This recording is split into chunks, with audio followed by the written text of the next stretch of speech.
Emma volvía a casa después de una dura semana de trabajo. Viernes antes del fin de semana, y por fin descansaría, dormiría, se asearía. Sí, no era muy feliz, pero no en el trabajo, donde había tantos problemas que era mejor quitárselos de la cabeza de una vez, para no estropear su estado de ánimo. El tranvía estaba abarrotado, pero en el centro de la ciudad, los pasajeros se bajaron y quedaron libres 2 asientos junto a ella. Estaba cansada, así que se dejó caer en el asiento y decidió acercarse a la ventanilla. De todos modos, alguien le preguntaría.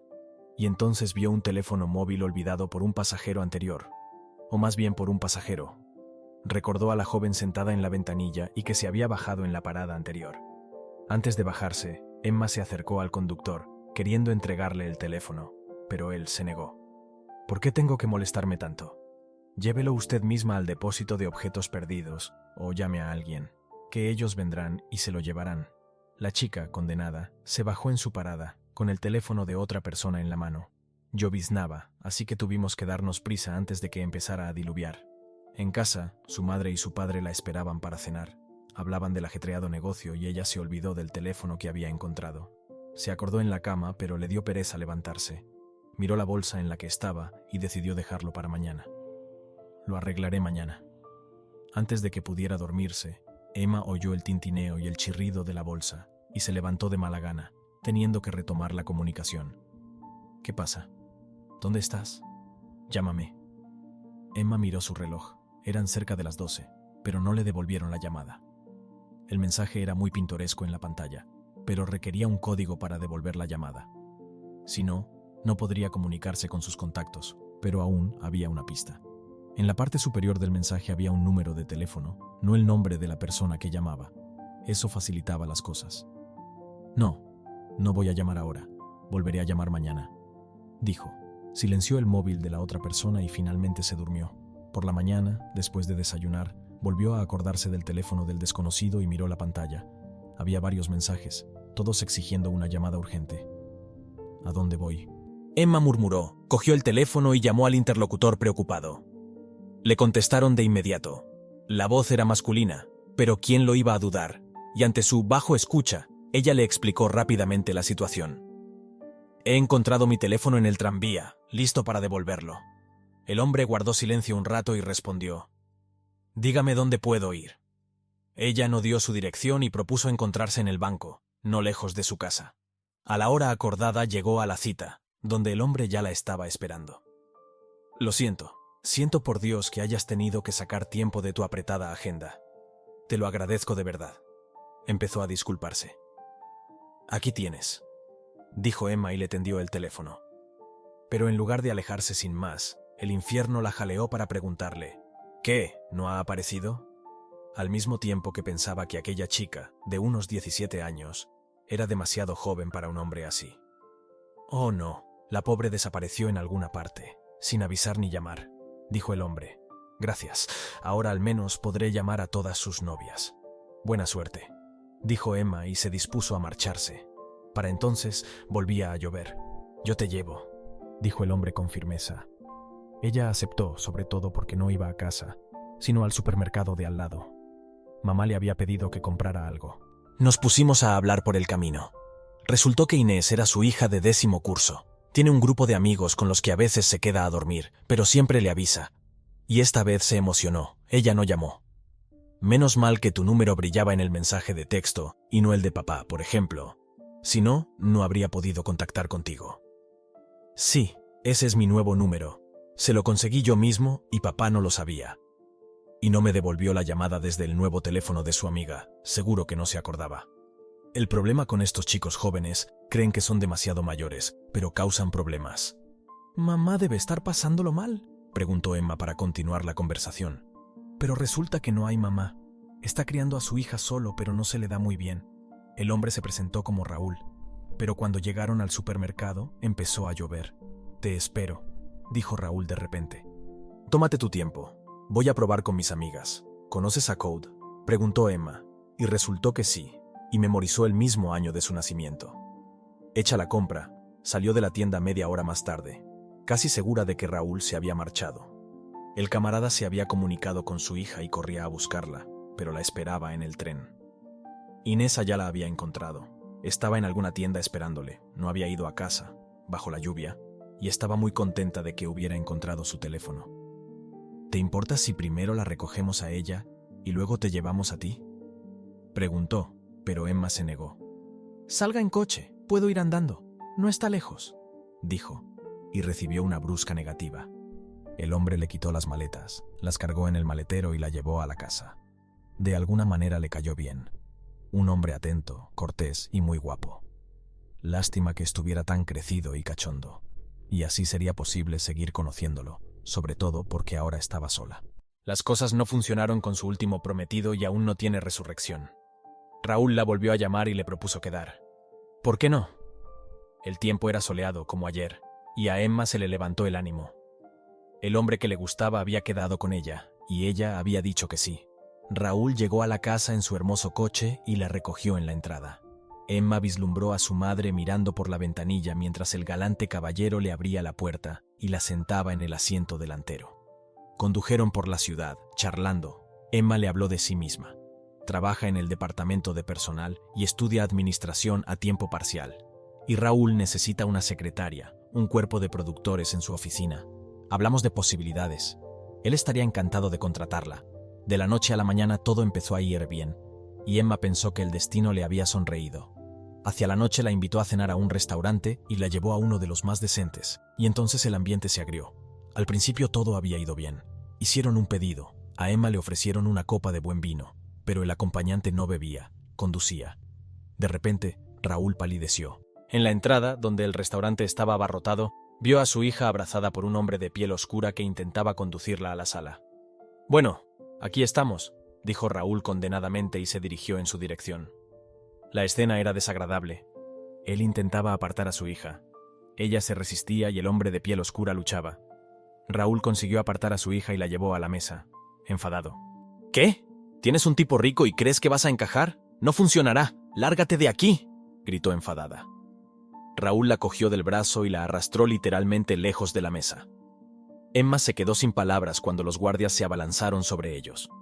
Mientras él les daba explicaciones, ella salió corriendo del restaurante y enseguida pidió un taxi. Al llegar a casa, rompe a llorar y se lo cuenta todo a su madre.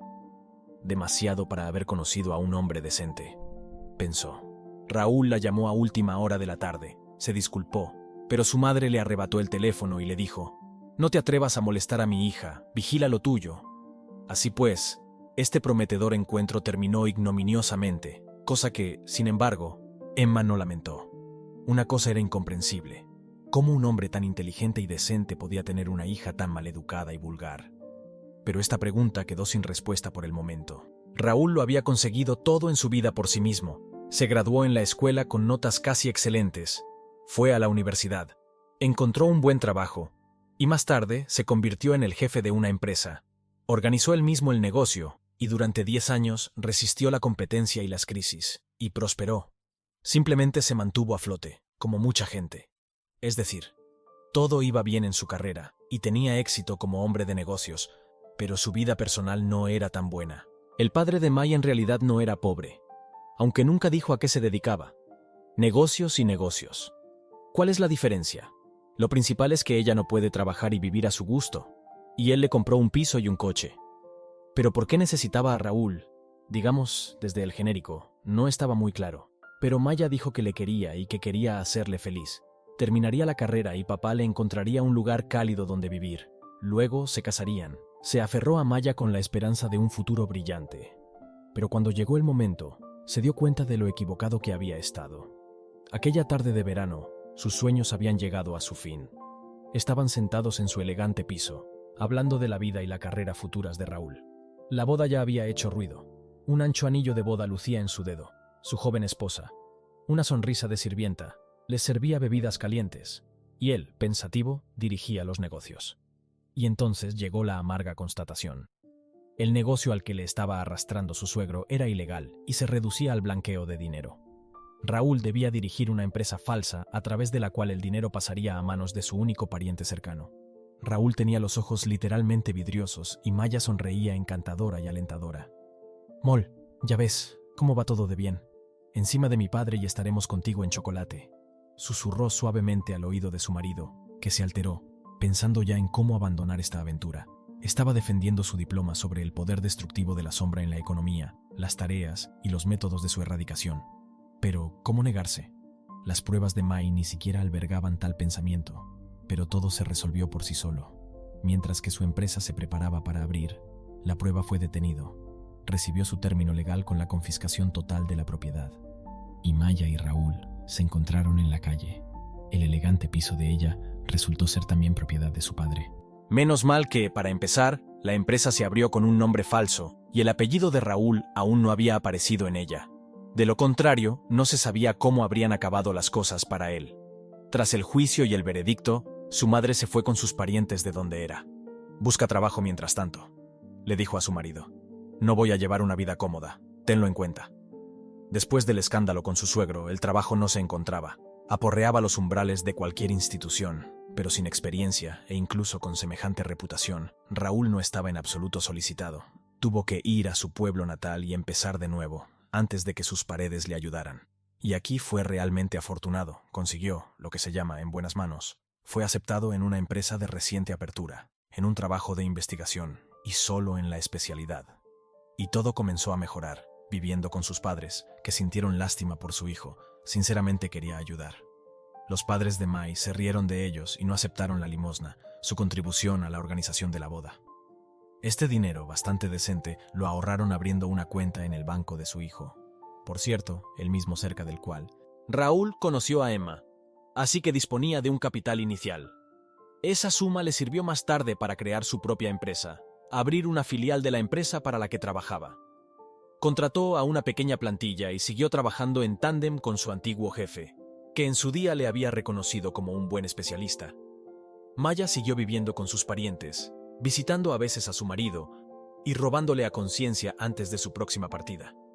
Era finales de los 90 cuando regresó y anunció que esperaba un hijo, solo que lo daría a luz para tener la nacionalidad estonia. Raúl no se dio cuenta durante mucho tiempo de cómo se las había arreglado para abandonarle, y 2 meses después la vio con una barriga decente. Probablemente gemelos.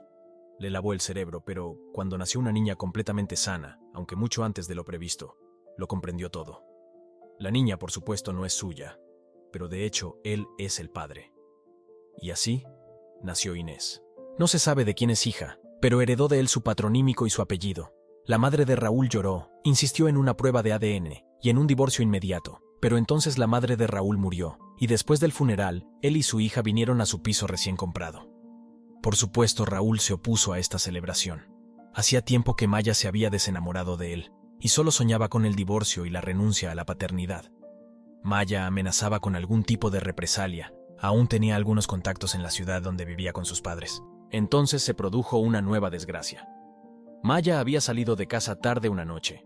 Se había subido a un coche, por supuesto, sin preguntar, y se había marchado a algún sitio, probablemente a su ciudad natal, pero había perdido el control en la autopista, probablemente quedándose dormida al volante, y se había estrellado. No pudo salvarse, aunque Raúl hizo todo lo posible por salvarla. En el consejo de familia se decidió que entregar a la niña a un orfanato era inhumano, y empezaron a criar a la pequeña Inesa como si fuera suya. La niña no era culpable de nada, así que se convirtió en padre soltero. Los padres ayudaron todo lo que pudieron, pero la niña creció caprichosa y desobediente, por mucho que lo intentaron. Igual que su madre, solía decir su abuela.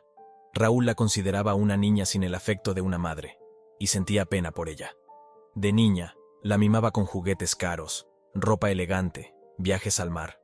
Los abuelos también se esforzaron mucho por educar a su nieta como una niña respetuosa, perezosa y diligente, pero todo fue en vano. Sus profesores se quejaban constantemente de ella en la escuela, y su padre hizo todo lo posible para que se graduara. Y ahora la escuela estaba llegando a su fin, y ella estaba prácticamente fuera de control. Ni siquiera se daba cuenta de que ella no necesitaba muñecas Barbie caras, abrigos de piel y medias de encaje. Exigía más, intentando parecer mayor y mejor que las muchas amigas que venían a casa, y cuando se iban su habitación olía a alcohol. Raúl estuvo a punto de desesperarse, culpándose de la mala educación de su hija, pero los abuelos insistieron en que era genética. No podían hacer nada, decían, igual que su madre. Últimamente, las visitas de novias se habían hecho más frecuentes, y Raúl estaba desesperado. En su vida personal lo había olvidado todo. Los pocos romances que había tenido siempre habían fracasado después de conocer a su hija. Pero él tenía un negocio, un trabajo que le reportaba buenos ingresos, y sabiéndolo, insistió en que la enviara a estudiar al extranjero. A Tallinn, allí están los parientes de tu madre, le sugirió, a lo que su hija contestó con cáustico sarcasmo. Y allí hablarás estonio para mí, o los parientes de tu madre. A lo mejor quiero ir a Londres, aprender el idioma, formarme, luego puedes ir a Tallinn, si estás tan harta de mí. Fue durante este difícil periodo de su vida cuando Raúl conoció a Emma, la mujer por la que, por primera vez en muchos años, había despertado sentimientos repentinos, y de inmediato, desde el primer encuentro. Pero todo volvió a estropearse por culpa de aquella inoportuna, su hija, por un malentendido del que seguía sintiéndose responsable. Londres es ciertamente una salida, y la oportunidad está ahí, déjala ir, tal vez se espabile, pensó. Y luego este encuentro con la sospechosa amiga de piel oscura, que desesperó de nuevo a Raúl, sobre todo después de su separación de Emma. Raúl no podía ignorar ese hecho flagrante, encontrarse a su hija en un restaurante con un hombre adulto, sobre todo con ese aspecto y ese comportamiento agresivo. Se fijó en el hombre de piel oscura antes de que llegara su hija. Estaba de pie junto a la barra y miraba hacia la puerta principal, coqueteando con cualquier chica de los alrededores. Entonces apareció ante las puertas de cristal Inesa, a la que no se permitía entrar, y él se abalanzó sobre ella, la agarró por los hombros y empezó a arrastrarla hacia el interior, explicando brevemente al vigilante que era su novia y aconsejándole que se fuera con sus normas. Parecía más que desafiante. Tras el escándalo en el restaurante, Raúl llevó a su hija enfadada a casa y empezó a indagar qué clase de tipo era, qué tipo de comportamiento, yendo a restaurantes, qué tipo de desplantes hacia su conocida y, en general, cuándo iba a espabilar ella. «Me alejaré de ti un año más, cálmate», dijo desafiante. «Y eso y no más chicas en nuestra casa, o me voy con Jack. Hace tiempo que me llama y me voy de esa maldita escuela». Se preguntó cómo Raúl no le había pegado. Haciendo acopio de sus últimas fuerzas, se sentó junto a su hija y habló. «Escucha, Ina, hablemos amigablemente. No soy tu enemigo, y lo único que quiero es darte un buen futuro. Pero con este comportamiento no llegaremos a ninguna parte. ¿Quién es Jack? ¿De qué lo conoces?» Mi hija no quería ser franca. Una amiga, eso es todo. De dónde venía, a qué se dedicaba y dónde vivía, todo seguía siendo un misterio. O no lo sabía o no quería contarlo, pero había que cortar esa comunicación a toda costa, lo que no era fácil, teniendo en cuenta su carácter odioso. Tenía que hacer concesiones, no había otra salida. «Muy bien, te lo diré así», comenzó a decir Raúl, en tono tranquilo y juicioso. «Te enviaré a Londres, contratado a un profesor particular, con el que empezarás a aprender el idioma como es debido. Terminas la escuela con resultados decentes, no eres grosero con tus profesores, dejas de comunicarte con tus novias y amigos, y yo te proporcionaré un estudio en Inglaterra. O no consigues nada y después de los 18 puedes organizar tu vida por tu cuenta. Puedes ir con Jack, que estaba pellizcando el culo a las camareras del restaurante antes de que aparecieras, o puedes salir con tus amigos y hacer lo que quieras. Me eximo de toda responsabilidad. Es porque no eres de mi familia, ¿no?», dijo de pronto la hija, y Raúl se quedó sin habla. El tema de su parentesco nunca se discutió en la familia. ¿De dónde salió de repente semejante afirmación? Resultó que la iniciaron unos parientes, a los que la chica fue de vacaciones un par de veces. Y Raúl recordó que fue a partir de entonces cuando ella empezó a comportarse de forma desafiante. Pero lo achacó todo primero a la edad de transición y luego a la primera adultez. Se levantó y salió a la logia. El espasmo que se le había formado en la garganta le impedía hablar. Sus pensamientos se confundían en su cabeza. Entonces oyó el portazo de la puerta principal, e Inés salió de casa, a pesar de que eran las 10 de la noche. Pero su padre no corrió tras ella, no tenía fuerzas para ello. El sol atravesaba el agua con sus rayos de color rosa dorado, creando una escena pintoresca. En ese momento oyó un grito de mujer. Detrás de ella había una especie de forcejeo entre una joven y un hombre. Era como si él intentara empujarla al agua desde el terraplén de hormigón. Los transeúntes se apresuraron a rodearlos. La mujer gritó: «¡Ayuda!», pero no había nadie. Emma se apresuró a ayudar y pidió a un hombre que pasaba corriendo que llamara a la policía. Mientras corría hacia la pareja no sabía cómo acercarse a ellos. El hombre se calmó un poco. Decidió llamar a Emma para disculparse por todo e intentar explicarse de alguna manera. Pero ni siquiera aquí tuvo éxito. Ella no quería hablar con él, y su madre le regañó como a un niño, diciéndole que cuidara mejor de su hija. Y ella tenía razón. La vida se le estaba yendo de las manos. Algunas fuerzas oscuras y destructivas estaban interfiriendo en ella, y en su corazón maldijo al Mayo que se le había cruzado en el camino. Pero era culpa suya, persiguiendo favores ajenos, esperando un lugar bajo el sol, y había caído en ello. Era culpa suya, y ahora tenía que lidiar con ello. Pésimo perdedor. Raúl pasó la noche en vela con pesadillas sobre lo que podría pasarle a Emma. Si le pasaba algo, nunca se lo perdonaría. ¿Y qué podía hacer? ¿Cómo podía hacer que su hija volviera en sí? Sobre todo después de que ella le hubiera declarado: «Tú no eres mi familia, ¿verdad?». ¿Cómo arreglar las cosas ahora? Inés llegó a casa a última hora de la mañana. Él oyó el motor del coche apagado en el teléfono. Luego se oyó el sonido de su risa juguetona, una voz de hombre detrás de él. «Adiós, Inena». Finalmente, ella apareció en la puerta con una lata de alcohol en la mano. Se quedó mirándola, apoyado en la jamba de la puerta con el hombro y los brazos cruzados sobre el pecho. Inés parecía confusa y dijo: «No te preocupes, no pasa nada. Estábamos dando una vuelta por la ciudad y te dije que habíamos roto. Contrata a tu profesor. Estoy deseando salir de este agujero de mierda». Con esas palabras, Inés pasó junto a él y se encerró en su habitación.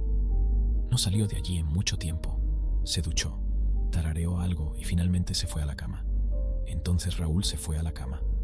Mañana, o más bien hoy, le esperaba un día duro. Emma empezaba a olvidar su desafortunado encuentro. Había pasado casi un año. Fuera, los árboles que habían descansado durante el invierno estaban floreciendo. El cálido sol agradaba con sus rayos dorados, y el ambiente era bueno. Caminó tranquilamente por el terraplén, disfrutando de la belleza del atardecer. Luchó con todas sus fuerzas para apartarlo de ella, pero las probabilidades estaban en su contra. Emma giró en redondo y golpeó al hombre en la cabeza con la bolsa, haciendo que se paralizara durante un segundo, aflojando su agarre. Esto dio a la víctima la oportunidad de liberarse de su agarre. El hombre se dio la vuelta bruscamente, con los ojos inyectados en sangre mirándola, como si no quisiera decir nada bueno. Pero entonces sonó una sirena de policía. La chica volvió a gritar: «¡Socorro!». Él la apartó de un empujón y salió corriendo. Ella cayó al suelo llorando e impotente. En ese momento, dos hombres se acercaron a ella y le dijeron: «¿Puedo ayudarla?». «Demasiado tarde», respondió Emma al ver que unos policías corrían en su ayuda. Todos fueron llevados a comisaría, incluida ella como testigo del incidente. La chica dijo que un hombre la abordó en la calle e insistió en salir a tomar algo con él. Ella se negó y él empezó a acosarla. Ella le insultó, tras lo cual él se enfadó e intentó empujarla al agua. Emma también relató todo lo que vio, describiendo el aspecto del hombre que la atacó. La chica de luto, con el rímel embadurnado en las mejillas, le resultaba familiar. Las interrogaron por separado, pero entonces ella captó un nombre y un apellido: Inés. El apellido no le dijo nada, pero el nombre le vino inmediatamente a la mente. Inés era ella, la hija de Raúl, la chica que había provocado el escándalo en el restaurante. Emma se volvió y la miró. «¿Conoces a la víctima?», oyó la pregunta, a la que tuvo que responder con sinceridad. «Sí, nos conocemos». Y entonces apareció Raúl en la puerta, que había sido llamado a la policía. Pasó al menos una hora antes de que todos fueran liberados. La parte que le tocaba a él para eliminar las pruebas no podía ser retenida. No podía correr muy lejos con su equipo completo, y resultó ser un transeúnte cualquiera que se presentaba en la calle borracho, por lo que ahora sería castigado. Juntos, Raúl, Inés y Emma salieron de la comisaría. Inés se aseó, parecía alterada y apagada, pero agradeció a Emma su ayuda, y Raúl la miró con los ojos muy abiertos, sin creerse lo que había pasado. «Has vuelto a ayudar, has salvado a mi hija. Gracias», le dijo. «De nada», contestó Emma y se despidió. El sábado por la mañana, Raúl volvió a llamarla. «Inna y yo queremos invitarte a comer con nosotros. Por favor, no te niegues, te lo pido mucho». Y Emma aceptó. Inés había cambiado hasta volverse irreconocible durante aquel año. Modales diferentes, mirada distinta, incluso el tono de su voz había cambiado, suave y apropiadamente agradable. Resultó que la razón era su tutor de inglés, con quien había estado estudiando todos esos meses. Un hombre muy inteligente, todo un caballero. Frente a él, Inés se sintió de repente algo maleducada y maleducada. El tacto también jugaba un papel importante, y las constantes charlas de su padre por fin habían surtido efecto. Se enteró de lo que le había ocurrido a su madre, de cómo Raúl se había convertido en su padre sin abandonarla a su suerte. todo empezó a encajar. La chica había madurado, había cambiado, estaba más guapa. Ni siquiera recordaban la escena del restaurante, hablaban del futuro, de planes sobre la vida. Tras una agradable cena, Raúl fue a despedir a Emma y le pidió que le diera otra oportunidad. Ella le devolvió la sonrisa y dijo: «Bueno, si a Inés no le importa». Él le pasó el brazo por los hombros, la miró fijamente a los ojos y le dijo: «Lo importante es que no te importe, e Inés ha cambiado. Luego te contaré su historia». Caminaron por la ciudad primaveral, respirando el aroma de las hojas frescas, y Emma pensó en la proximidad del verano, que por fin no pasaría sola, sino junto a un hombre que le resultaba agradable como hombre y como padre cariñoso que había hecho lo imposible por su hija.